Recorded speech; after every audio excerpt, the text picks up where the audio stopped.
The letter arrived on a Tuesday. It came in an envelope the color of old bone with a printed return address in the upper left corner and a logo that Virgil Cobb did not immediately recognize. He pulled it from the mailbox at the end of the lane, the way he pulled everything from the mailbox, without expectation, without ceremony, folding it once and tucking it under his arm while he walked back toward the house through the wet April grass. He was 62 years old that spring, and he had been walking that lane every morning for as long as he could remember, which was to say his entire life. He had been born in the upstairs bedroom of the farmhouse at the end of that lane in January of 1916, during a snowstorm that had kept the doctor in town and left his mother to manage with a neighbor woman and whatever calm the situation allowed. He had grown up on that lane, learned to walk on it, learned to drive on it, learned the particular way the gravel shifted in wet weather, and the particular way the mud dried in August into ridges that caught the tractor tires.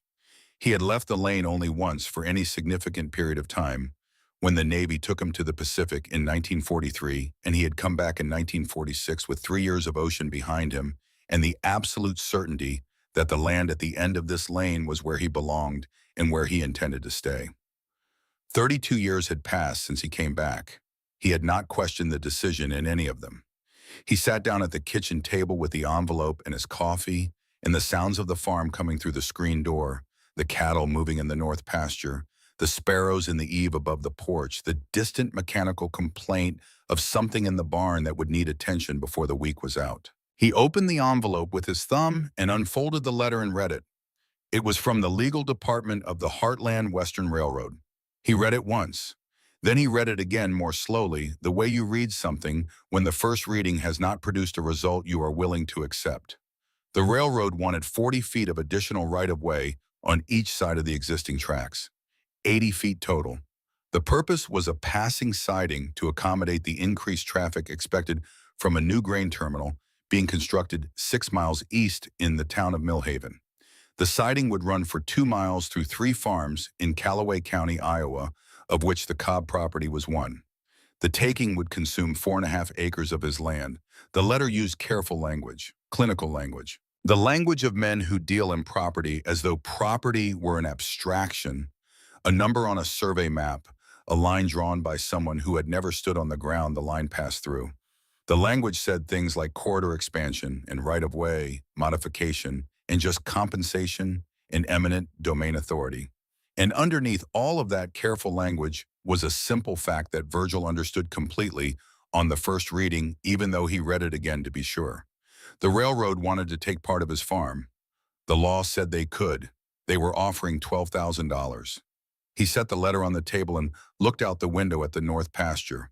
The cattle were moving along the fence line on the far side of the tracks, 40 head of black Angus, making their way toward the south gate in the unhurried way that cattle move when they know where they are going and have been going there long enough that the route is memory rather than decision. Every morning they crossed from the north pasture to the south meadow through the cattle crossing his grandfather had built in 1922. Every evening they crossed back. They had been making that crossing one generation of cattle after another for 56 years. The crossing was one of the 4.5 acres the railroad wanted to take. Virgil sat at the table for a long time. He was not a man who made quick decisions about anything that mattered. He had learned this about himself in the Pacific, where the men who moved fast on bad information were often the men who did not come back, and the men who waited and watched and took the measure of a situation before they acted were sometimes the ones still standing when the situation resolved. He had brought that habit home with him in 1946, and it had served him well on the farm for 32 years. It had served him in wet springs when other farmers planted too early and lost their seed to rotting ground. It had served him in dry summers when other farmers irrigated too aggressively and drew down their wells. It had served him in equipment decisions and cattle decisions, in the 100 small choices that accumulate over a farming life, into the difference between a farm that survives and one that does not. Now he sat with the railroad's letter and he took the measure of the situation, and he did not like what he measured. Let me tell you what those 4.5 acres meant. The Cobb farm ran 240 acres in the northeast corner of Callaway County, a rectangle of black Iowa topsoil split down the middle from east to west by the Heartland Western tracks. The railroad had been through the county since the 1860s, and when Virgil's grandfather, August Cobb, had bought the property in 1919, he had bought it knowing the tracks were there, knowing the farm was in two pieces, knowing the railroad's right-of-way ran through the heart of his land like a seam through a piece of timber. August had not considered this a problem. August had considered it a fact, and he had done what a practical man does with a fact, which is to work with it rather than against it. He had arranged the farm around the tracks. The barn and the house and the working buildings went on the north half. The hay meadow and the summer pasture went on the south half. The cattle needed to move between them, which meant the cattle needed a way to cross under the tracks, which meant August needed to build one. He built it in 1922. Virgil knew the story the way he knew the stories of every significant thing his grandfather had made or done on the land from the man's own account, told and retold over the years, with the particular pride that a craftsman takes in describing work that was hard and done right. August had not hired a contractor. He had not consulted an engineer. He had walked the fence line 3 times looking at the drainage and the grade and the soil composition at each potential crossing point, and he had rejected 2 locations before he settled on the third, which sat on a natural gravel bed that drained without assistance and would not flood in spring when the creek ran high. Then he had poured the concrete himself. 3 weeks of mixing by hand, a batch at a time, in a wooden form he built from salvaged lumber. 2 neighbors had helped, and a team of draft horses had been borrowed for the day. They laid the deck beams, 8-inch oak timbers that August had cut from a fallen tree on the property and cured for 6 months before they were needed. The finished crossing was not elegant. It was a simple concrete underpass wide enough for cattle to pass single file, reinforced with steel rod August had sourced from a farm salvage dealer in Des Moines, built to last not because August was optimistic, but because August did not build things twice. The crossing had not been rebuilt. It had not needed to be. The concrete that August mixed by hand in 1922 was still carrying cattle across it in the spring of 1978, 56 years after the last batch was poured, solid and functional and as permanent as the ridge it was built on. Virgil had walked through that crossing approximately 18,000 times. He had first walked through it at the age of 10 following his father and the cattle on a June morning when the south meadow grass was high and the cattle knew it and moved with more purpose than usual. He had walked through it as a teenager doing the morning work while his father handled the equipment. He had walked through it on the morning he came home from the Navy, still in his uniform, needing to see the cattle and the meadow and the crossing before he changed his clothes, and sat down to the first real meal in 3 years. He had walked through it with Opal in the early years of their marriage, showing her the farm the way you show a person the things you love, wanting them to see what you see in it. The path through the crossing was worn smooth by generations of hooves and boots. A groove in the earth that was as much a part of the farm as the house or the barn or the fence rose, a groove that marked the daily rhythm of the Cobb operation as clearly as a clock marks the hours. The railroad wanted to fill that groove with gravel and steel and replace it with a crossing 1/2 mile south on clay ground that flooded every spring and would add a mile to the cattle's daily walk. $12,000. That was what they were offering for it. Virgil's grandfather had paid $11,000 for the entire 240 acres in 1919. He drove to town that afternoon and went to see Fletcher Ames. Fletcher practiced out of a converted Victorian house on the east side of the square in Grenville, the county seat, a 3-story building with high ceilings and windows that let in the particular flat light of Iowa spring and made the rooms feel simultaneously spacious and somehow provisional, as though the building had been meant for something else and had settled into its legal purpose without fully committing to it.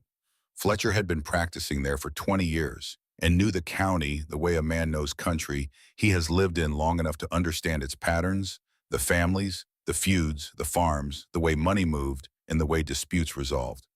He read the letter carefully.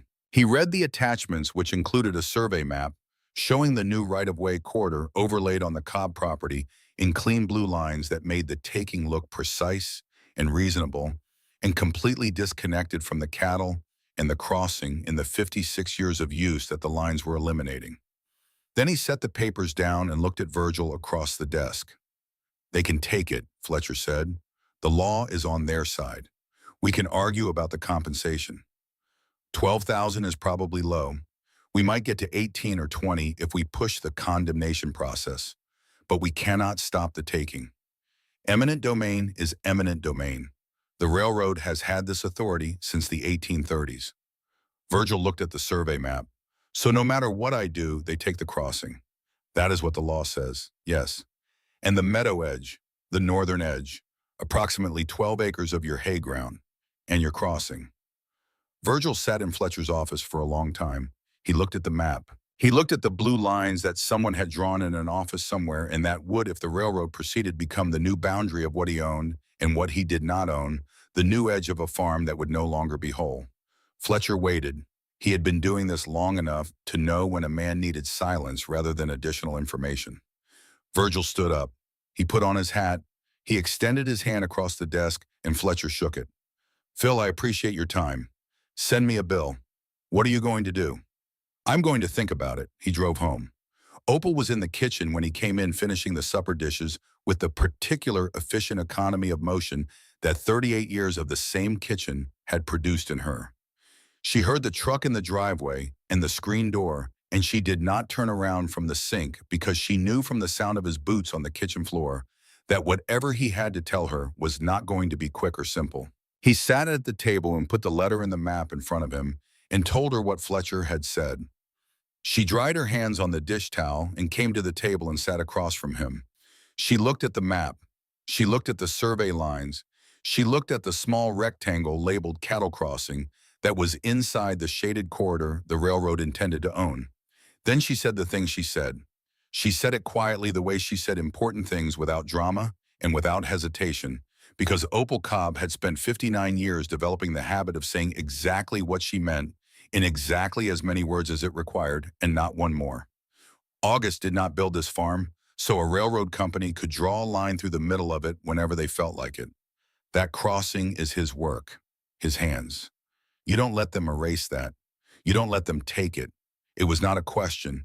It was not a suggestion. It was a declaration, and Virgil recognized it the way he recognized weather, by the certainty it carried and the weight it left in the room after it was spoken. He looked at the map for a long time. Then he folded it and put it with the letter, and he went out to check the cattle before it got dark. He walked the fence line on the north pasture and came around to the crossing and went through it the way he did every evening, the concrete underpass cool and dim, the smooth worn path under his boots, the smell of creek stone and cattle, and the particular underground smell of poured concrete that has been in the earth for half a century. He put his hand on the concrete wall the way you put your hand on a thing you are not sure you are going to keep seeing. Then he came out on the south side and stood in the last of the April light and looked at the hay meadow green and wet and beginning to show the first serious growth of the season, the meadow that would feed his cattle through the coming winter. The way it fed them every winter, the meadow whose northern edge the railroad wanted to grade and gravel for their second rail. He stood there for a while.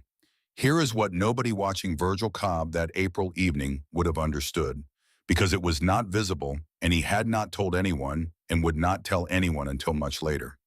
He was not standing in the meadow feeling defeated. He was not standing there grieving or resigning himself to what Fletcher Ames had said about the law. He was doing something that looked like standing still and was in fact the most active thing he had done all day. He was thinking about the Hester ground. The Hester tract was 80 acres of farmland that sat immediately east of the Cobb property, separated from Virgil's east fence line by a gravel road. It had belonged to a family named Hester until the early 1970s, when the combination of poor soil and worse luck and a run of bad crop years had driven the last of them off the land and into town and eventually out of the county entirely. The property had gone into tax delinquency in 1974. The county held it now, collecting nothing from it because there was nothing to collect. The fields, growing up in brome grass and volunteer trees, the fence rows collapsing, the drainage tiles blocked, and the low spots standing with water that had nowhere productive to go. Virgil had driven past the Hester ground 10,000 times. He knew it the way a man knows the land around his own, without necessarily having walked all of it, from the road, from the fence line, from the observations accumulated over decades of proximity. He knew the Hester ground was flat. He knew it drained reasonably well on the south end, despite the block tiles, because the natural grade ran south, and the underlying gravel subsoil carried water even without functioning drainage. He knew the soil was pore thin and sandy, where the Hester family had farmed it hard without adequate rotation, which was why they had farmed themselves off it. And he knew something else about the Hester ground. He knew that the Heartland Western tracks coming from the east passed within 200 yards of the Hester property's north boundary before they bent slightly north and entered the Cobb farm on the east fence line. He had been thinking about this since the afternoon since he had sat in Fletcher Ames's office and looked at the survey map and seen the straight blue line the railroad had drawn across his property. Straight lines were easy for engineers sitting in offices. Straight lines were simple on paper. But this particular straight line, the one that took his crossing and his meadow and cut his farm in half without a way across, was not the only geometric option available. There was a bend available, a modest one, 50 yards south at the east fence, enough to take the new siding corridor off his property and onto the Hester ground, where it could run through 80 acres that nobody was farming, and the county was collecting nothing on, and no cattle needed to cross, and no grandfather had poured concrete for 3 weeks in the summer of 1922. The morning after the letter arrived before 5:30, before the cattle needed moving, before the light was fully up, Virgil drove his truck along the county road to the Hester fence line and parked and got out with his boots and his old canvas coat, and he walked the Hester ground. He walked all 80 acres of it. He walked the north end where the siding would need to run, checking the grade with his feet the way he had learned to check grade as a young man, feeling the slope through his boot soles, reading the drainage patterns in the way the water had moved across the surface and left its record in the soil texture and the low spots in the natural channels that formed even in poorly managed ground. He walked the east end where the bend would originate and the west end where it would return to the existing corridor. He pushed his boot into the soil at a dozen points and felt the resistance and the texture.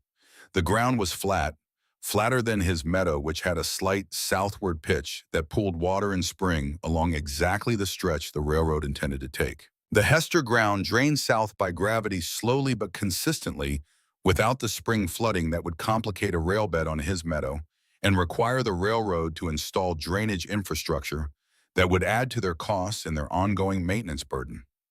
The soil was poor, but soil did not matter for a rail bed. What mattered for a rail bed was flat ground that drained and did not shift under load. The Hester ground provided exactly that, better in fact than his meadow would. He walked back to his truck in the early morning light and sat for a moment looking out at the 80 acres of grass and weeds and collapsed fence rows. Then he drove back to the farm, pulled the Farmall out of the barn and drove it down the lane. Now let me tell you about the Farmall. It was a 1953 Farmall Super M, the same model that had been on the Cobb farm since Virgil's father bought it new that year, and while the one in the barn was not the exact tractor of his childhood, it was the same model year and the same configuration, and it had been maintained with the same regularity and care that Virgil applied to everything on the farm that he intended to last. It weighed 6,500 pounds. It had 48 horsepower and a turning radius tight enough to put it precisely where a man wanted it. The parking brake worked. Virgil had made sure of that the previous fall when he adjusted it during the winter maintenance cycle, not because he had anticipated this particular use, but because Virgil Cobb maintained his equipment, and a parking brake that did not hold was a parking brake that had not been maintained. He drove the Farmall down the lane and across the gravel road and onto the Heartland Western right-of-way. The existing right-of-way was 60 feet wide. That 60 feet belonged to the railroad, or the railroad held easement on it, and Virgil had never disputed that. The tracks had been there since before his grandfather bought the land. The 60 feet was the railroad's to use, and Virgil had built his fences accordingly and conducted his farming accordingly for his entire life. He positioned the Farmall carefully. Front wheels on the north rail, rear wheels straddling the south rail, the tractor sitting perpendicular to the track direction. It blocked the passage completely. A 6,500-pound piece of Iowa farm equipment sitting squarely across two rails of a Class 1 railroad main line. He shut off the engine. He climbed down. He found a spot on the north rail beside the front wheel of the tractor, and he sat down. He had brought a thermos of coffee, which Opal had filled without being asked, and placed on the seat of the Farmall before he pulled it out of the barn, because Opal understood what was happening, even if nothing had been said about it directly.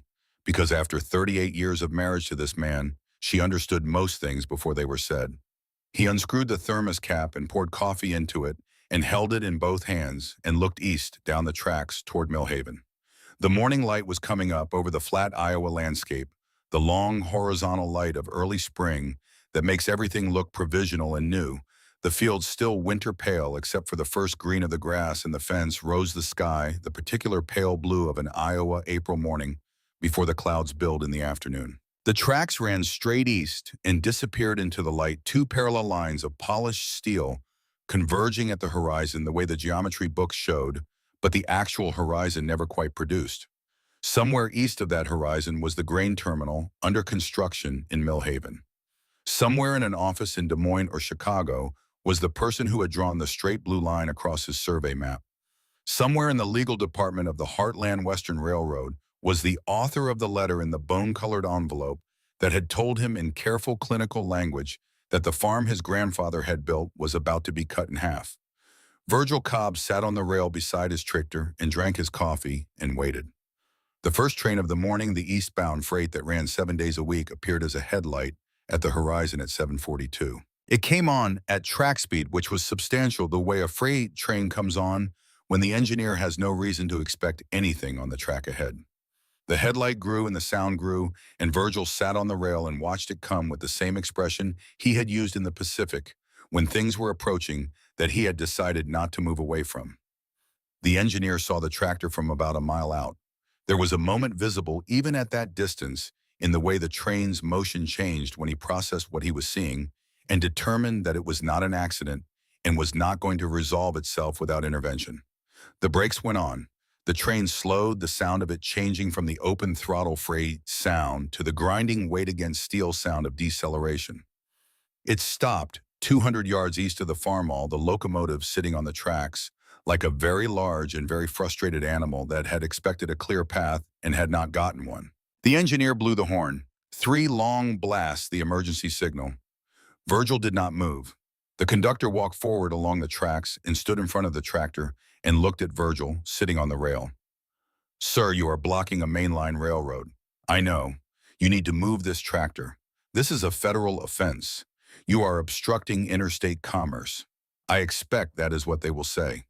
Are you going to move it?" "I am not." The conductor looked at the tractor. He looked at Virgil. He looked at the train behind him, idling 200 yards back, the grain cars stretching out of sight behind the locomotive. Then he walked back to the train and got on the radio. Within the hour, there were additional people on the scene. A section foreman from the Heartland Western maintenance crew who had been working 3 miles east. A man in a company truck with a Heartland Western logo on the door. And a young man in a suit who had driven from Des Moines at a speed that suggested he understood the urgency of the situation, if not yet its full complexity. The young man's name was Preston Wakely. He was 28 years old and 2 years out of Drake Law School, and he worked in the railroad's legal department, which was a natural place for a young man of his abilities and training to work if he wanted to spend his career on the right side of transactions, where the law was clearly and historically on the side of the railroad. He walked up the gravel ballast beside the tracks in his good shoes, which were taking damage from the sharp limestone that railroad ballast is made of and would not fully recover from it, and he stopped in front of Virgil Cobb with the legal framework of 150 years of American railroad law behind him. He stated Virgil's name. He stated his own name and his employer and his title. He cited Title 18, Section 1511 of the United States Code. He instructed Virgil to remove his vehicle from the tracks immediately. Virgil listened to all of it. Then he said, "Son, I have been sitting on this rail since before 6 this morning. I have been farming this land since 1940. I have been looking at these tracks since 1916, which is the year I was born on this property. You have been looking at them since about 45 minutes ago. So let me explain something to you." He pointed east toward the stopped train. "That train is sitting on 60 feet of right-of-way that the railroad has had since before my grandfather bought this land. I have never disputed that 60 feet. I have farmed around it for 40 years, and so did my father before me. But the letter I received yesterday says your railroad wants 40 more feet on each side. That is my hay ground. That is my cattle crossing. That is the crossing my grandfather built with his own hands in 1922. He looked at Preston Wakely. "This tractor is sitting on the 60 feet your railroad already owns. I am not blocking anything that is not yours.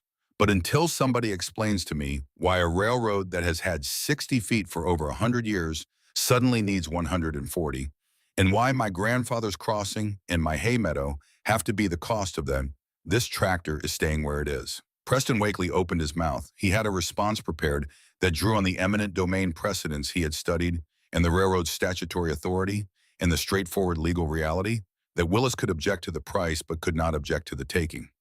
It was a sound response legally speaking. It was built on solid ground. But something in the way Virgil Cobb delivered his position, the complete absence of agitation in it, the flatness and the certainty, the sense of a man who had decided something and was not deciding it again, made Preston hesitate in a way that he had not been trained to hesitate and did not fully understand. He said, "Mr. Cobb, regardless of your grievance, obstructing a railroad main line is a federal offense, and I am instructing you to remove your vehicle." Virgil looked at him. "Call the sheriff," he said. "I will wait." Preston called the sheriff. The Callaway County Sheriff was a man named Silas Dunmore, who had been in the office for 11 years and had grown up on a farm 3 miles southeast of where Virgil Cobb was currently sitting on a railroad rail. Silas arrived at 10:30 in his county truck, took in the scene with the unhurried assessment of a man who had been resolving complicated situations in rural Iowa for a long time, and walked up to where Virgil was sitting. "Virgil," he said, "Silas, you are blocking a railroad. That is what they tell me. I am supposed to arrest you, I know." Silas looked at the train. He looked at Preston Wakely, whose shoes were destroyed and whose composure was under pressure it had not been designed to handle. He looked at the Farmall, solid and immovable on the tracks. The parking brake set 6,500 pounds of Iowa farm iron, sitting precisely where Virgil had put it. "If I arrest you," he said, "they will tow the tractor and run the train. Then they will need to tow it. That is a 1953 Farmall Super M. 3 tons. Parking brake set.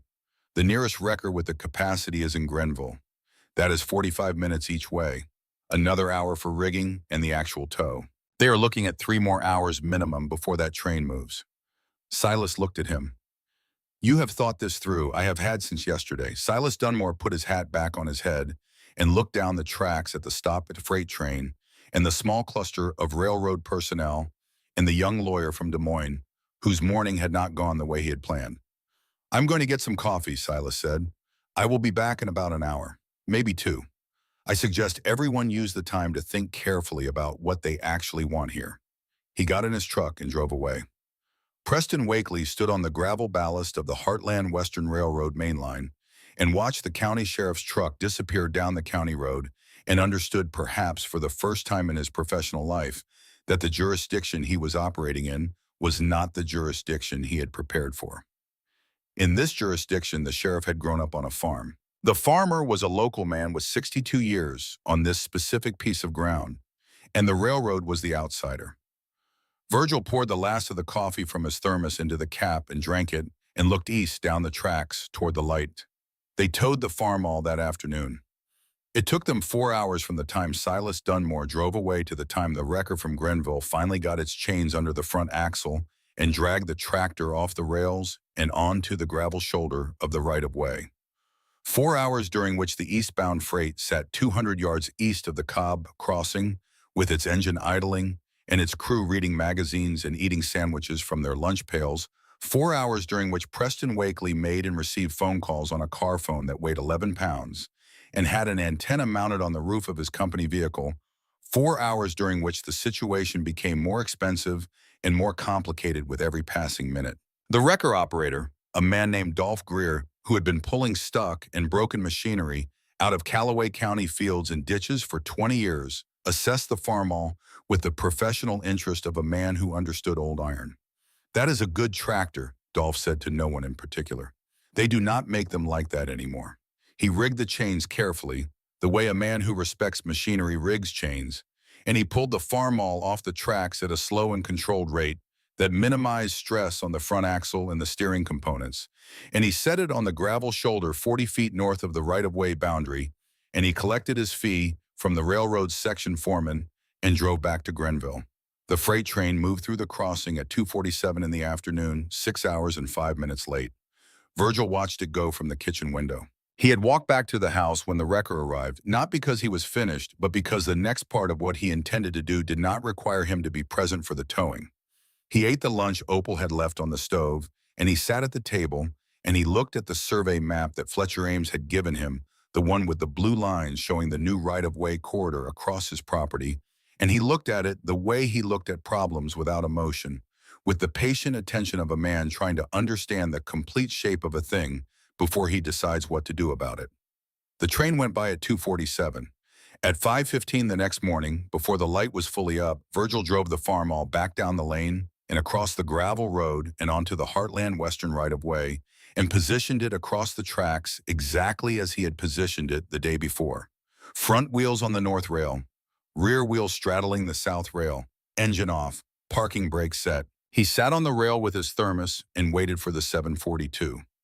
The 742 stopped 200 yards east of the Farmall. Preston Wakely arrived within the hour. His shoes were already ruined, so he had worn different ones, though these were also not designed for limestone ballast and were taking their own damage. He cited Title 18 again, and the railroad's eminent domain authority, and the federal nature of the offense. He was thorough and he was correct, and Virgil listened to all of it with the same expression he had used the previous day. Then Virgil said, "The tractor is on the 60 feet your railroad already owns. Call Grenville for the wrecker. I will wait." The wrecker took 3 hours. The railroad had it towed on Wednesday. Virgil put it back Thursday morning. The railroad had it towed Thursday afternoon. Virgil put it back Friday morning. By the end of the first week, the Heartland Western Railroad had spent $4,200 on towing fees alone. The morning eastbound freight had been delayed 4 days out of 5. The afternoon westbound had been delayed twice. The section foreman, a practical man named Otto, who had been with the railroad for 30 years and had seen most things, told Preston Wakely at the end of that first week that the situation was not improving at the rate that situations usually improved when the railroad applied legal pressure. "It is the parking brake," Otto said. "Every time we call Grenville, Dolph has to come all the way out here and rig it properly. He will not drag it sideways. He says it will damage the front axle. So we wait for Dolph, and Dolph takes his time because Dolph is 60 years old and does not hurry for railroads." Preston relayed this to his supervising attorney in Des Moines, a man named Howard Finch, who had 20 years of railroad condemnation work behind him, and who had up to this point considered the Cobb situation a straightforward, if mildly inconvenient application of well-established law. Howard listened to the report and was quiet for a moment. "Get me the towing cost figures," he said, "and the delay figures. All of them." Preston got them. The story had already left Callaway County by the time Howard Finch was looking at those figures. The Grenville Register ran a front-page piece on the third day with a photograph taken by a staff photographer who had driven out to the crossing when the tip came in and found Virgil sitting on the rail beside the Farmall in the morning light thermos in hand, looking east down the tracks toward the stopped freight. The photograph was technically unremarkable and emotionally precise. It showed a 62-year-old farmer in worn denim and a canvas coat sitting on a railroad rail as though he had all the time in the world and intended to use it, with a 1953 Farmall Super M behind him and a stopping freight train in the distance and the flat Iowa landscape going out in every direction around him. The caption said, "Callaway County farmer Virgil Cobb, 62 blocks Heartland Western Main Line, to protest eminent domain action against his family farm." The Des Moines Register picked up the story on day 5. By day 8, it was on the AP wire, and after that, the story went where wire stories go, which is everywhere. Farmer parks tractor on railroad tracks to fight eminent domain. It was a headline that carried its own meaning before you read a word of the article beneath it. It was David and Goliath in 9 words. It was one man against a corporation in a red tractor on steel rails, and anybody who read it understood the shape of it immediately, which is why it traveled the way it did from Des Moines to Chicago to New York, to papers in Nebraska and Kansas and Missouri and Illinois that ran it because their readers were farmers or had been farmers or had grown up in farming families, and they recognized what they were reading. The letters started arriving at the Cobb farm in the second week. They came from Iowa first, then from the neighboring states, then from farther away. Farmers who had faced eminent domain from pipeline companies and highway departments and power line authorities and railroads. Farmers who had sat across from lawyers who told them the law was on the other side and had accepted that verdict and lost their land and spent the years since carrying the weight of the acceptance. Farmers who had wanted to put their tractors on the tracks or their bodies in the bulldozer's path and had not done it for reasons that had seemed sufficient at the time and had diminished with each passing year until they were no longer reasons at all, but only the memory of a moment when they could have said no and had said something else instead. They wrote to Virgil because he had said no. They wrote to tell him that. They wrote into the careful cursive of men who had been taught penmanship in one-room schoolhouses and had not been asked to use it much since. They wrote on lined notebook paper and on the backs of farm equipment catalogs and on the stationery their wives kept for correspondence. They wrote things like, "I wish I had done what you are doing, and I lost my north pasture to the highway department in '69, and I have thought about it every year since, and your grandfather would be proud of you." Virgil read the first dozen letters at the kitchen table on a Saturday evening. He read them slowly the way he read things that required his full attention. Then he got out the box of stationery that Opal kept in the secretary desk in the front room, and he sat at the kitchen table, and he wrote back to every one of them. He wrote in the same careful cursive his own teachers had required of him, telling each person the same thing in different words. He was not doing anything remarkable, he wrote. He was a farmer who did not want to lose his cattle crossing. If what he was doing helped the person who was writing to him feel something useful, then he was glad of that. He answered every letter he received. He answered more than 300 of them over the course of the following months, sitting at the kitchen table in the evenings after supper, working through the stack that grew and diminished and grew again as the story continued to travel. Opal handled the phone calls. They started the same week the AP Wire story ran, and they did not stop for months. Reporters from newspapers and radio stations and a television crew from a Cedar Rapids affiliate that wanted to film the tractor on the tracks. Representatives from farm advocacy organizations in Des Moines and Chicago. A congressional staffer from the office of one of Iowa's senators who wanted to discuss the legislative history of railroad eminent domain authority. Lawyers offering to take the case on contingency. A man from a national farm magazine who wanted to write a feature. Opal took every call that came in, and she made a judgment about each one quickly and accurately in the way of a woman who had been making judgments about people and situations her entire adult life. She declined most of them. She scheduled some of them for later when the situation might have developed to a point where talking to certain people might be useful. She agreed to one. Vera Hutchins was a reporter for the Des Moines Register who had been covering agricultural issues in Iowa for 11 years. She was not the reporter who had written the original Register piece, which had been handled by a general assignment reporter working from the Wire story. Vera had read that piece and had then driven to Callaway County on her own time on a Saturday to drive the county roads and look at the farm and the crossing and the general lay of the land before she called the Cobb number. When she called, Opal listened to her for about 2 minutes and then said, "Come on Tuesday. Come for lunch." Vera came on Tuesday. She sat at the kitchen table for 3 hours with Opal and Virgil eating the lunch Opal had made and asking the questions she had prepared and some she had not. She was a thorough reporter with the particular quality of good agricultural journalists, which is that she understood the difference between what a farmer says and what a farm means, and she asked questions that came from that understanding rather than from the outside looking in. She asked Virgil why he did not simply take the compensation money and work around the loss. Build a new crossing somewhere else. Adjust the operation. "There is no somewhere else," Virgil said. "My grandfather tried 3 locations before he poured the concrete. 2 had drainage problems.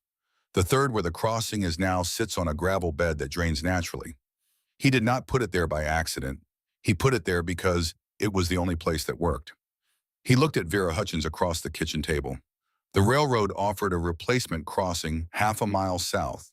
Half a mile south is clay ground. It floods every spring. Half a mile south means my cattle walk an extra mile every day. And my cattle do not know anything about grain terminals in Millhaven or survey maps in Des Moines. They know where the crossing is. Vera's article ran on the front page of the Register's Iowa section on a Thursday. The headline was measured and accurate and did not need to be dramatic because the facts were dramatic on their own.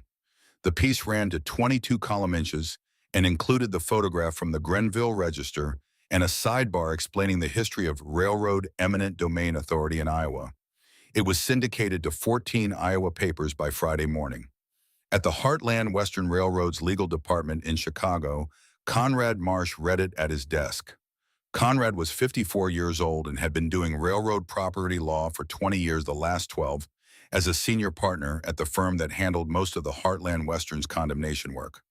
He was not the kind of lawyer who got excited about coverage in the Des Moines Register. Coverage in local papers was a normal feature of eminent domain work in agricultural communities, where the human interest angle was always available and always essentially the same, and it rarely had any effect on the legal outcome, because the legal outcome was what the law said it was, and the law did not read newspapers. But Conrad Marsh read cost reports. He had asked for the full accounting from the Cobb situation at the end of the second week, and the figures that Preston had compiled for him were not the figures of a situation that was proceeding normally. The towing costs alone had passed $6,000.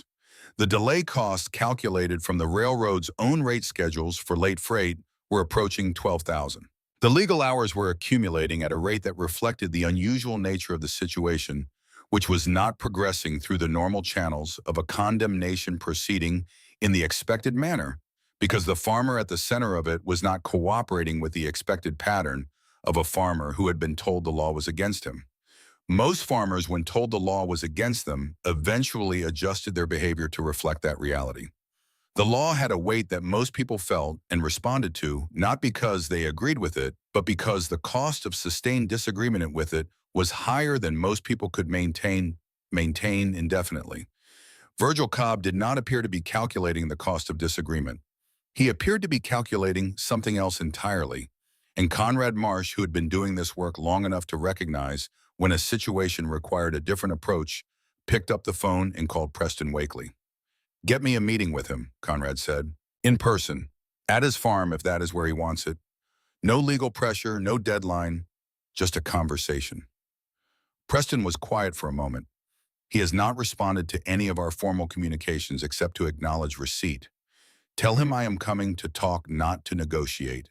Tell him I want to understand what he wants." Another silence. "He wants his crossing," Preston said. "He has been clear about that from the beginning. I know what he has said he wants. I want to understand what he knows." "There is a difference." Preston called the Cobb number. Opal answered and listened and said she would ask Virgil. She came back in 2 minutes and said Tuesday morning would work. "Come at 9. The second week brought something Virgil had not expected, which was the particular quality of attention that comes from a story that has found its audience. He had not sought attention. He had not put his tractor on the tracks to be written about or photographed or discussed on the radio, and he was not entirely comfortable with the coverage in the way that private men are never entirely comfortable with public notice. But he understood that the attention was serving a purpose, and the purpose was not his personal vindication, but the simple prolonging of the situation until it resolved in a direction he could accept. Every day, the tractor went back on the tracks, the story continued. Every day, the story continued, the railroad's calculation changed slightly. Every day, the railroad's calculation changed, the possibility of a different resolution became incrementally more real. This was not sentiment, it was arithmetic. Virgil understood arithmetic. He also understood in the way that 62 years of watching weather and markets and the behavior of institutions had taught him to understand such things, that the railroad's arithmetic and his own arithmetic were not the same arithmetic, and that the gap between them was where the resolution would eventually be found. The railroad was calculating the cost of the Cobb situation against the value of the Cobb crossing and the Meadow Edge, and those figures were moving in a direction that the railroad had not anticipated when it sent the bone-colored envelope in April. Virgil was calculating the cost of the Cobb situation against the value of the Cobb crossing and the Meadow Edge to him, and those figures were not moving at all because there was no number on his side of the calculation that changed with time, or with towing fees, or with newspaper articles, or with anything else that was happening. The crossing was worth what it was worth, which was everything. Opal understood this as clearly as Virgil did, and in the weeks of the dispute she demonstrated it in the way she demonstrated most things, quietly and practically, and without making a point of it. She managed the household around the situation with the efficiency of a woman who had been running a farm household for 38 years and knew how to absorb disruption without becoming disrupted. She handled the correspondence, the phone calls, the occasional visitor who drove out from town to see the situation, and needed to be either talked to or turned away. She kept the kitchen running and the books current in the 10,000 administrative details of a working farm operation, moving forward on their normal schedule because the farm did not pause for a dispute with the railroad, and neither did Opal. But there was something else she did in those weeks, something that Virgil only understood fully later when he thought about what those months had required and how he had gotten through them. Every evening when he came in from the day, whether the day had involved the railroad or only the normal farm work, Opal put a small stack of the day's letters on the kitchen table beside his supper plate. Not all of them. A selection she had made, the ones she thought he should read, the ones that said something he needed to hear, the ones from men who had been where he was and had something real to say about it. She did not tell him to read them. She did not suggest they should make him feel better or worse or anything in particular. She put them there and let him read them if he wanted to, and she sat across the table and ate her supper and was present with him in the way that she had been present with him for 38 years, which was the most important kind of presence and the hardest to describe. He read the letters, all of them, and what they told him cumulatively over the weeks of the dispute was something he had known in the abstract, but had not felt the full weight of until he read it in the handwriting of men he had never met, and would never meet, men who had faced the same letter from different corporations and different government agencies, and had done what the lawyer said and lost what they lost and carried the loss forward for years and decades into a future that still contained the absence of the thing they had given up. What they told him was that the cost of giving in was not paid once. It was paid every day. The tractor went back on the tracks 11 times over 5 months. There was a rhythm to it that Virgil had not anticipated, but that developed naturally from the repetition, the way any repeated physical act develops its own rhythm if you do it enough times. He drove the Farmall down before 6. He positioned it across the tracks. He sat on the rail with his thermos. The 742 came and stopped. The Heartland Western personnel arrived. Preston Wakely cited Title 18. Silas Dunmore was occasionally present and occasionally not, and when he was present, he communicated by his bearing and his deliberate unhurriedness that the situation was not going to resolve itself through legal pressure applied to a man who had decided not to feel legal pressure. Dolph Greer and the Grenville wrecker came and towed the Farmall off the tracks. The train ran through. Virgil retrieved the Farmall from wherever they had left it on the gravel shoulder and drove it back to the barn. The next morning, he drove it out again. On the 8th time, the section foreman Otto said something to Virgil that was not in the script of the formal interactions they had been conducting.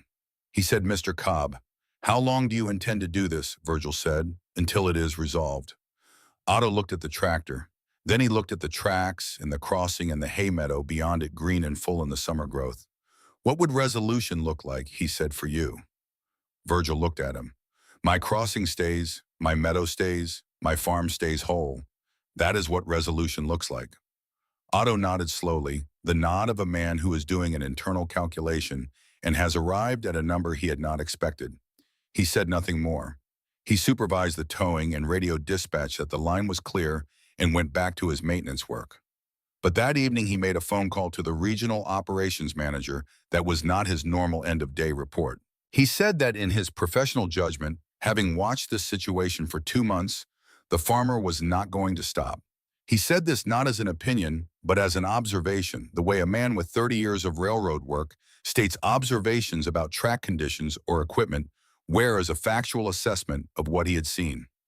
The regional operations manager called Conrad Marsh in Chicago.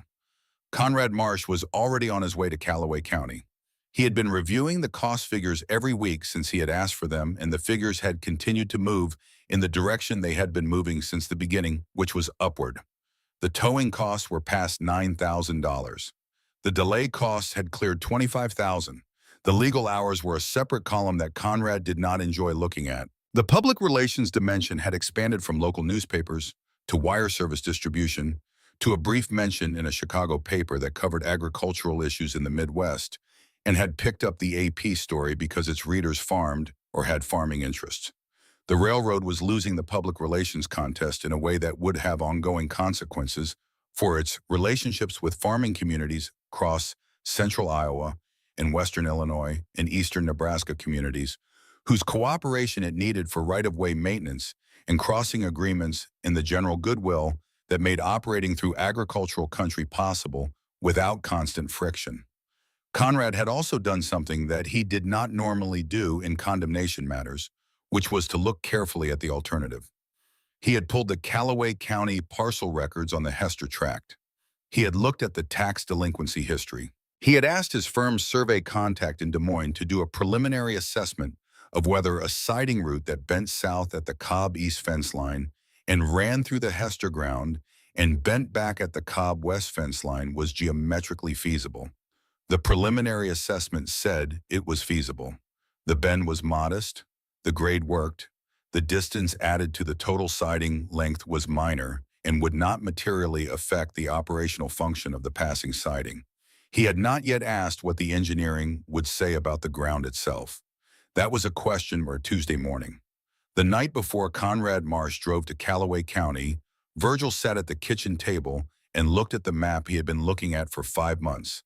The survey map with the blue lines and the shaded corridor and the small rectangle labeled cattle crossing inside the taking area. He had drawn his own lines on the map in pencil. Light lines barely visible showing the alternate route, the bend south at the east fence and the return north at the west fence, the corridor running through the Hester ground instead of through his meadow. He had drawn those lines the morning after the letter arrived when he came back from walking the Hester ground at 5 in the morning. He had drawn them before he put the Farmall on the tracks for the first time. He had been carrying that pencil route in his head for 5 months, while the tractor went on the tracks and came off and went on again, while the letters came from 300 farmers across the Midwest, while Opal put the daily stack on the table beside his supper plate, while the Heartland Western spent $9,000 on towing fees and $25,000 on delay costs, and an amount Conrad Marsh did not enjoy looking at on legal hours. He had been carrying it the way a man carries a card he has not yet played, not because he was waiting for the right dramatic moment, but because the moment to play it had not yet arrived. The moment to play it was when the person across the table was ready to hear it, which required that person to have arrived at the table in a frame of mind that was different from the frame of mind the railroad had sent Preston Wakely out with on that first morning. Preston Wakely had come with Title 18, an eminent domain precedence in the settled historical authority of American railroad law. Conrad Marsh was coming, if Virgil read the situation correctly, with a cost figure and a question. The cost figure Virgil already knew. The question he was prepared to answer. He folded the map along its original creases and put it in the center of the table where it would be in the morning, and he went to bed. Outside, the August night was warm and still. Over the Cobb farm, the cattle in the north pasture moving slowly in the dark, the crossing sitting quiet under the tracks, the hay meadow full and green and carrying its full summer weight, doing what it had always done on the north end of this farm, undisturbed exactly as August Cobb had arranged it in 1922, when he chose this piece of Iowa ground and decided it was worth building something permanent on. The Farmall was in the barn. In the morning, it would be ready.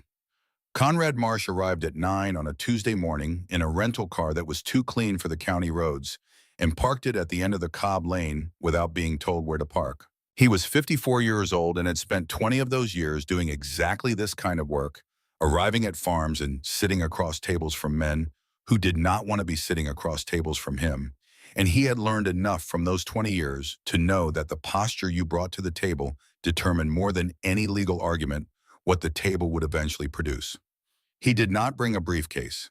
He brought a legal pad and a pen, and the cost figures he had been looking at for 2 months, and the preliminary survey assessment he had commissioned, and a question he had been refining for 3 weeks ever since the situation had made clear to him that it was not going to resolve through the normal application of institutional pressure to an individual who was supposed to feel that pressure and adjust his behavior accordingly. Virgil Cobb was waiting on the porch when Conrad pulled up. He was in his work clothes, denim and canvas, the clothes of a man who had already done 2 hours of farm work before 9 in the morning and would do several more hours after this meeting was finished because the farm did not reorganize its schedule around legal consultations. He watched Conrad get out of the car and walk up the path, and he held the door open without extending his hand first, which Conrad noted and understood correctly as neither hostility nor welcome, but simply the neutral position of a man who had not yet determined what this meeting was. Opal was in the kitchen. She had made coffee, and there were cups on the table and a plate of things she had baked that morning, and she sat down at the table when Conrad came in without being asked and without announcing that she was going to, because this was her table and her farm and her husband's crossing, and she was not going to wait in another room while the conversation happened without her. Conrad sat down across from Virgil and looked at the map on the table. It was the survey map, the one with the blue lines showing the new right-of-way corridor across the Cobb property. But there were pencil lines on it that had not been on the railroad's copy. Light pencil lines carefully drawn showing an alternate route that bent south at the east fence line and returned north at the west fence line, curving through a parcel of ground that lay east of the Cobb property. Conrad looked at the pencil lines for a moment, then he looked up at Virgil. "You drew those," he said. "The morning after your letter arrived," Virgil said.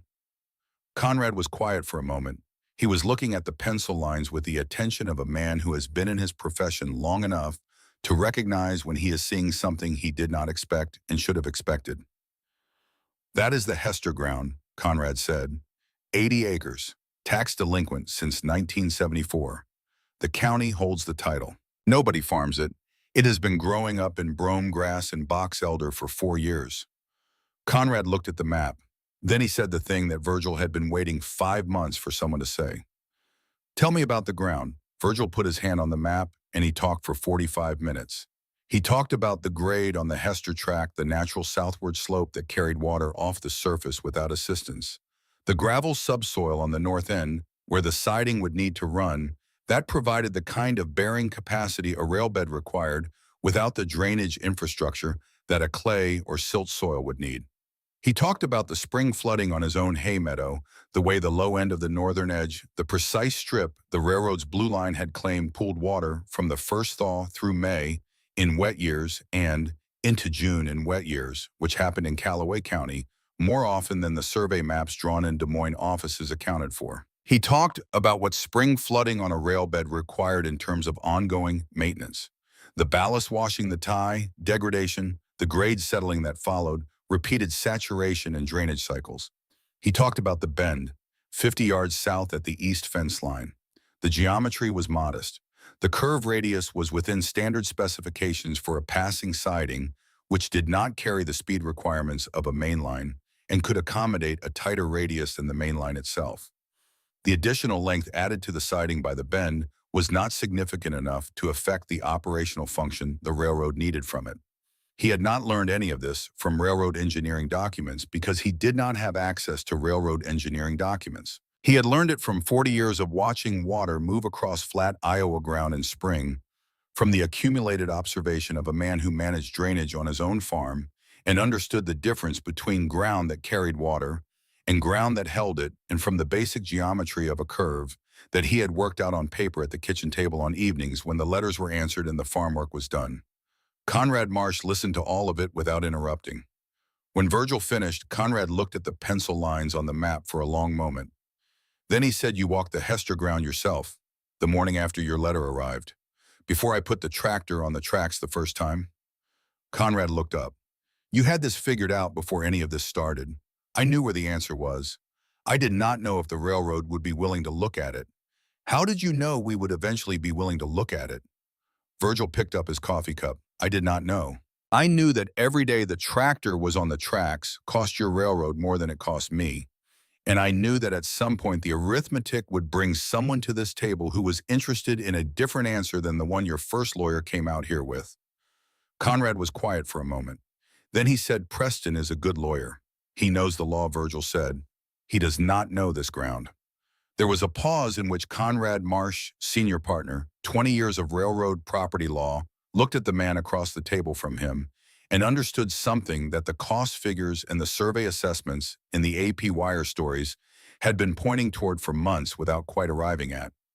He was sitting across from a man who had not been reacting to the railroad's actions.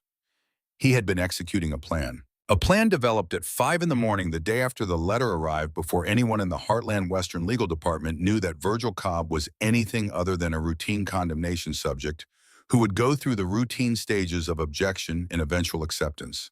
The plan was not complicated. It did not require legal expertise or institutional resources or anything that Virgil did not already possess. It required knowing the ground which Virgil had known for 62 years. and it required the patience to sit on a railroad rail with a thermos of coffee for as many mornings as it took for the person with the authority to make a different decision to show up at the table.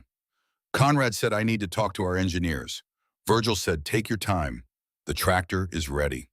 Conrad drove back to Des Moines that afternoon and made phone calls. He called the engineering firm that had done the original siting survey and asked them to assess the Hester route. He gave them Virgil's observations about the grade and the gravel subsoil and the spring flooding on the Cobb Meadow edge, and he asked them to go out and look at the ground rather than working from the existing survey data. The engineers went out the following week. They spent 2 days on the Hester tract and 1 morning on the Cobb Meadow edge. They took soil samples and ran grade measurements and assessed the drainage patterns. They produced a report that took 3 weeks to complete. The report said that the Hester route was feasible. It said the grade and subsoil conditions on the north end of the Hester tract were suitable for railbed construction without significant drainage infrastructure. It said the spring flooding conditions on the northern edge of the Cobb Hay Meadow would require ongoing maintenance of any railbed constructed there, including periodic ballast replacement and potential drainage tile installation at a cost that the report estimated over a 10-year period. In the margin of the cost estimate in pencil, an engineer named Walter Grobe, who had been building railbeds in the Midwest for 30 years, had written 4 words. The farmer was right. Walter Grobe had not met Virgil Cobb. He had stood on the Hester ground and the Cobb Meadow edge and read the drainage patterns in the soil the way a man with 30 years of railbed construction reads drainage patterns with the professional fluency that comes from having been wrong about ground conditions enough times to learn to read them correctly, and what he read confirmed what the farmer had told the senior partner at the kitchen table. The Hester route was the better route, not just the acceptable alternative. The better route, better drainage, better subsoil, lower long-term maintenance cost, equivalent operational function. The original survey had been done from existing data, from topographic maps and aerial photographs, and the standard desktop assessment that preceded most corridor planning. Nobody had walked the Hester ground before Virgil Cobb walked it at 5 in the morning the day after the letter arrived. Nobody had checked the spring flooding conditions on the meadow edge against the drainage conditions on the Hester tract. Nobody had compared the two because the comparison had not been part of the original planning process. Virgil had made it part of the planning process by being the only person involved who had spent 46 years on that specific piece of Iowa ground and understood what it looked like in April. Conrad Marsh took the engineering report to the railroad's management in Chicago and presented the revised cost analysis. The original condemnation route, including the projected maintenance costs on the meadow edge and the ongoing towing and delay costs that were accumulating at a rate that showed no sign of stopping against the Hester route, including the cost of purchasing the tax-delinquent tract from Callaway County, the cost of the revised survey, and the cost of the revised legal filings. The numbers were not close. In September of 1978, 6 months after the bone-colored envelope arrived in the Cobb mailbox, the Heartland Western Railroad sent a second letter to Virgil Cobb. The letter said that the railroad was withdrawing its condemnation action against the Cobb property. The passing siding would be constructed through an alternate corridor to the east utilizing the Hester tract, which the railroad was in the process of purchasing from Callaway County. The new corridor would require no taking of Cobb property. The existing right-of-way would remain unchanged. The cattle crossing would not be affected. Virgil read it at the kitchen table. Opal sat across from him. She did not ask what it said because she could see what it was by the way he held it and the way his face settled when he finished reading. "They are not taking the crossing," Virgil said. "I know. The siding goes through the Hester ground. I know. My crossing stays. My meadow stays." She reached across the table and put her hand over his.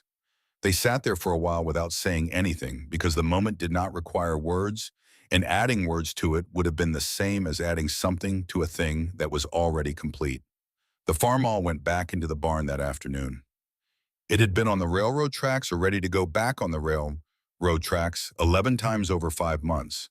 It had been towed 7 times. It had caused 46 hours of accumulated train delays. It had cost the Heartland Western Railroad more in towing fees and delay costs and legal hours and public relations damage than the Hester tract cost them to purchase from the county, which owed 4 years of back taxes on it and was glad to be rid of the liability.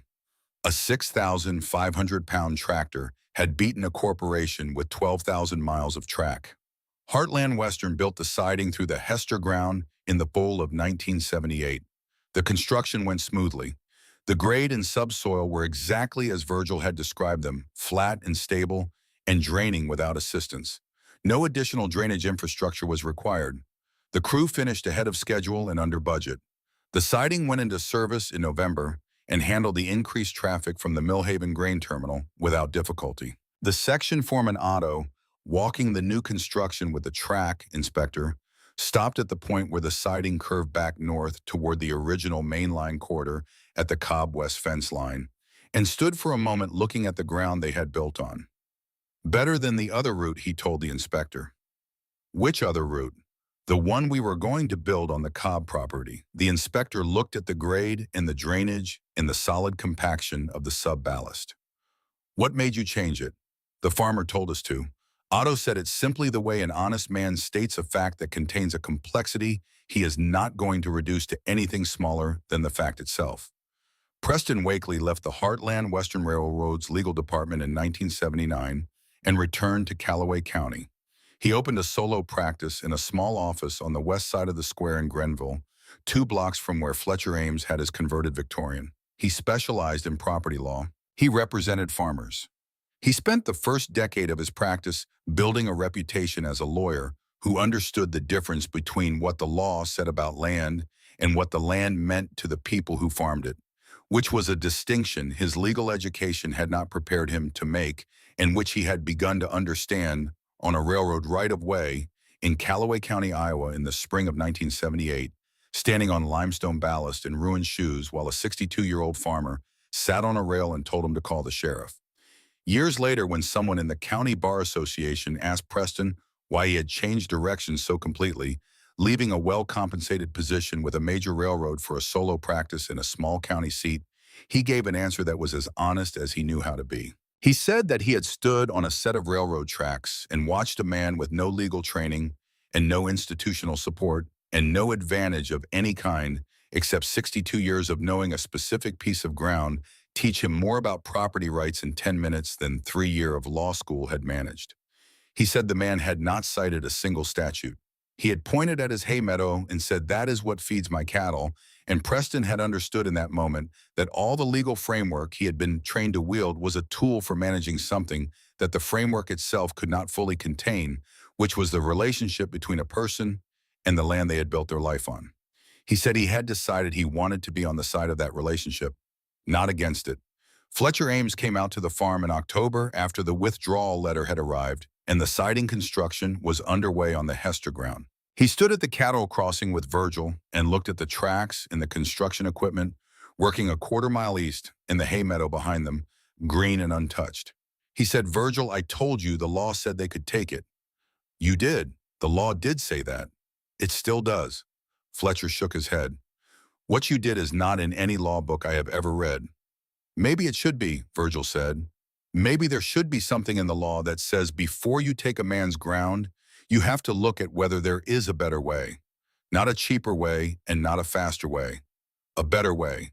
A way that does what needs doing without destroying what someone else spent their whole life building." Fletcher was quiet for a moment. He looked at the crossing the concrete August Cobb had poured 56 years ago, solid and worn, and carrying its daily load of cattle the same way it had always carried them. "There is such a thing," Fletcher said. "It is not in any statute. They call it common sense." Virgil looked at the crossing. Then he said, "They do not teach it in law school?" Fletcher laughed, and the sound of it went out across the meadow and the tracks and the flat Iowa October landscape in a way that seemed appropriate. The laugh of a lawyer who had been wrong about something important and had lived long enough to find the wrongness instructive. Virgil farmed the Cobb property until 1989, when he was 73 years old, and his son Lyle was ready to take the full weight of the operation.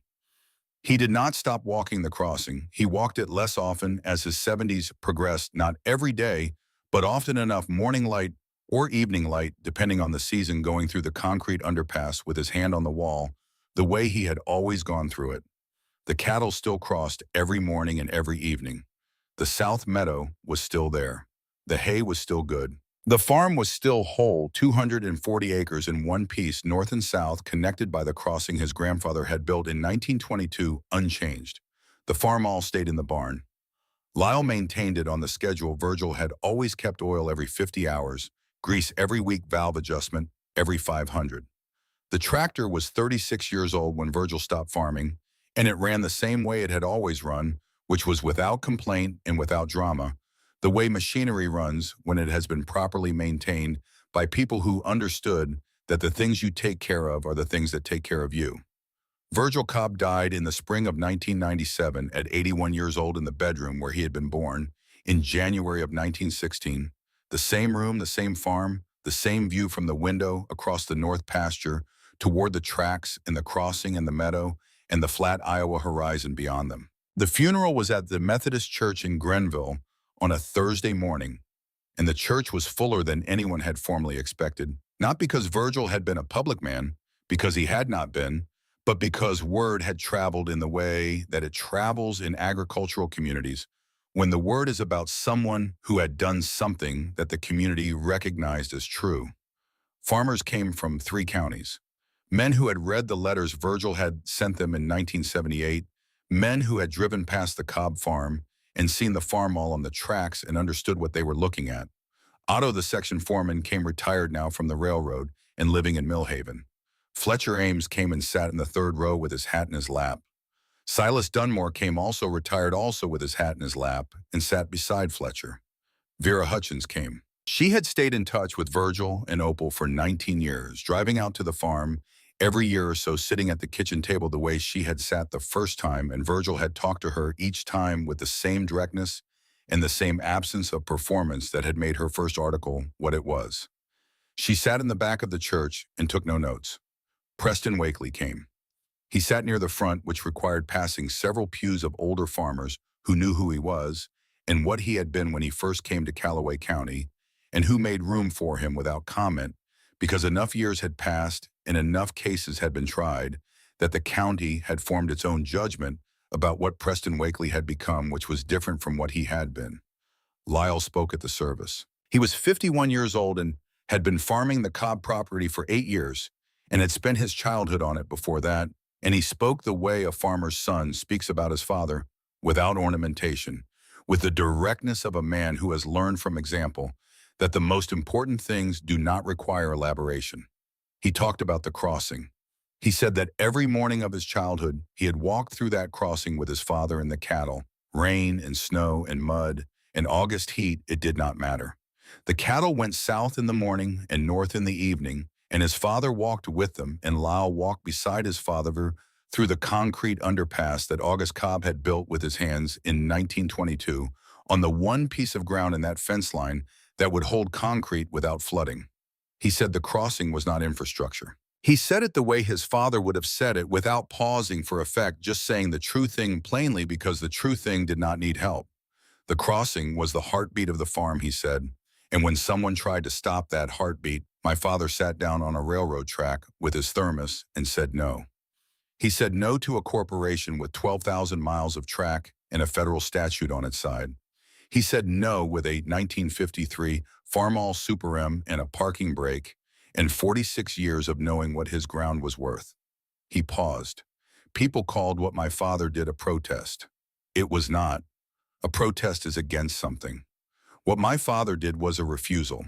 A refusal is for something. He was not against the railroad. He was for the crossing. He was for the farm his grandfather built and that he intended to hand on whole. And he refused with everything he had to let it be handed on as something less than what it was. The church was quiet in the way that churches are quiet when something has been said that requires a moment to settle. 2 weeks after the service, Opal received a card in the mail. It came in a plain white envelope with a Chicago return address. Inside was a handwritten card from Conrad Marsh. Conrad had retired from railroad law in 1991 and was living in a suburb north of Chicago. He had read the obituary in the Des Moines Register, which had run a piece on Virgil that was longer and more considered than obituaries usually are, drawing on Vera Hutchins's 19 years of knowing the man and the story. The card said 3 sentences. He was right about the ground. We were better for having had to acknowledge it.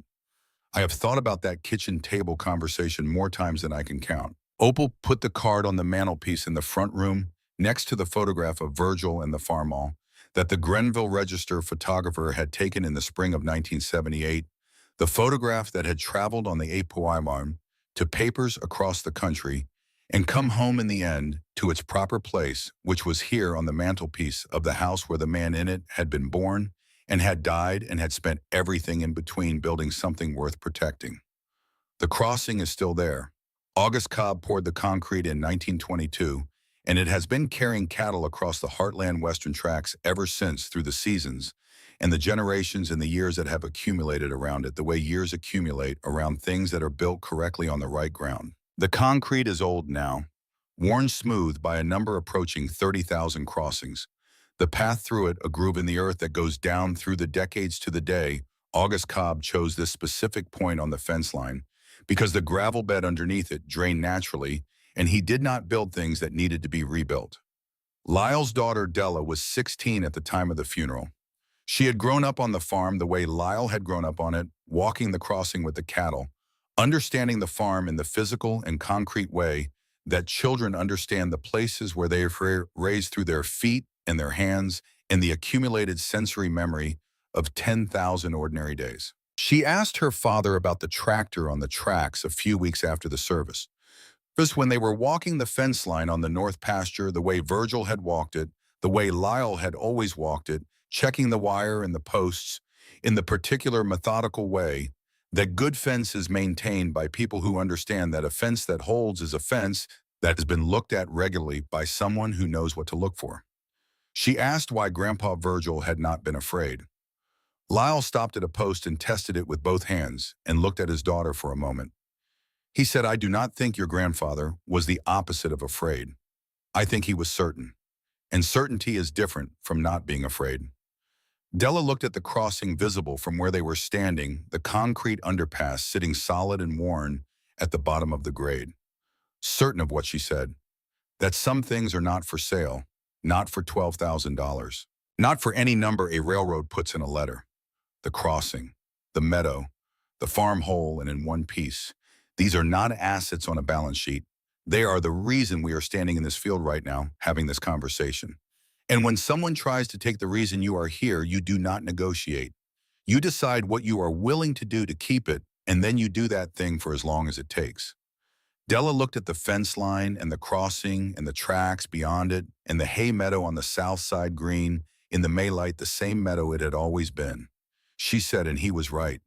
Lyle went back to the fence post. He was right about the ground, he said. He was right about the crossing.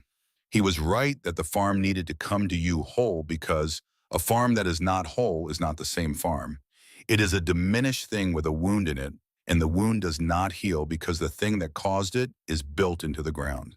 He moved to the next post. He was right that the tractor would outlast the railroad's patience, he said. He was right that a man sitting on a rail with a thermos of coffee, not moving, not arguing, just being there with his parking brake set was harder to remove than the law suggested.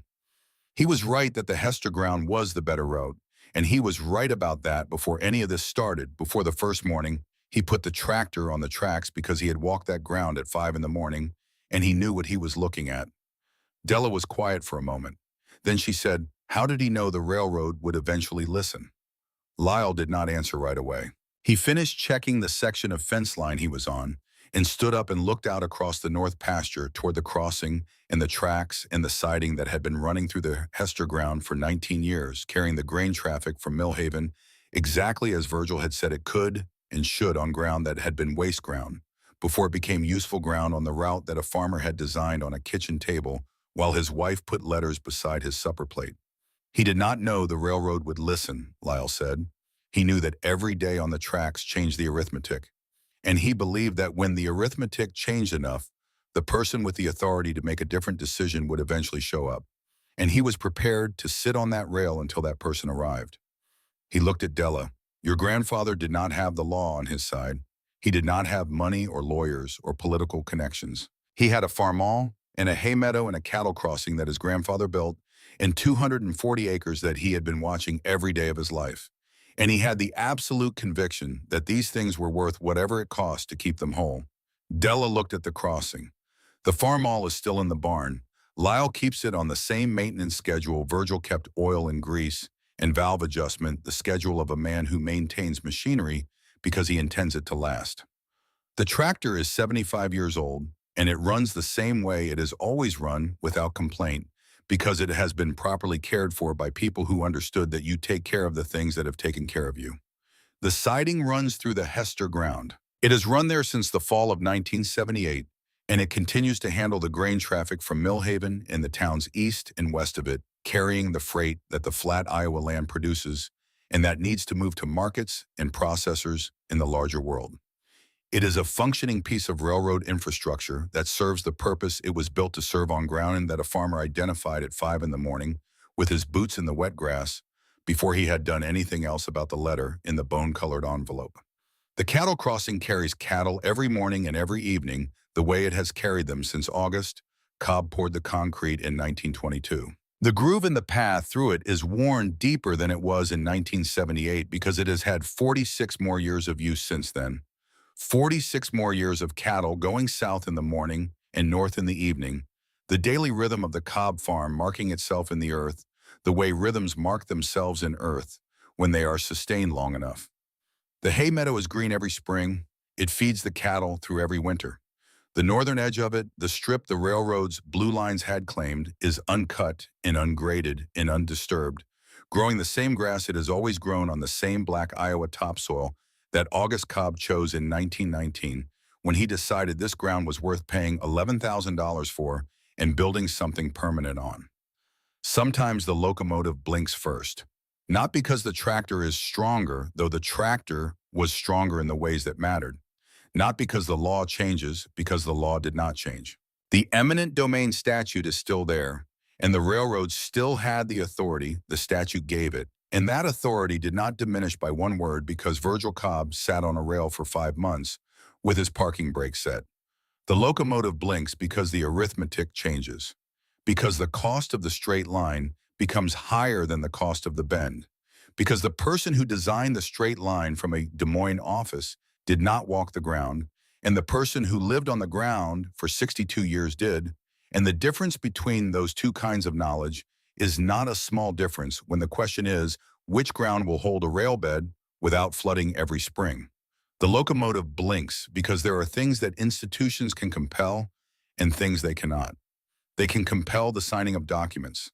They can compel the payment of compensation. They can compel the legal surrender of property that they have the statutory authority to take. They cannot compel a man to stop knowing what he knows.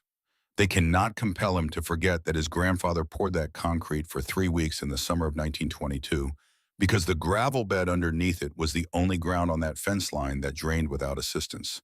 They cannot compel him to accept that the straight line on the map is the only line available when he has already walked the ground, that the bend would cross and knows that it is flatter and better drained and more suitable for the purpose, and was available the entire time at the cost of a modest curve that no one in the planning office had bothered to consider because no one in the planning office had pulled on their boots and gone out in the early morning to see what was actually there. Virgil Cobb knew what was there. He had always known. He sat on the rail and he waited for the railroad to find out.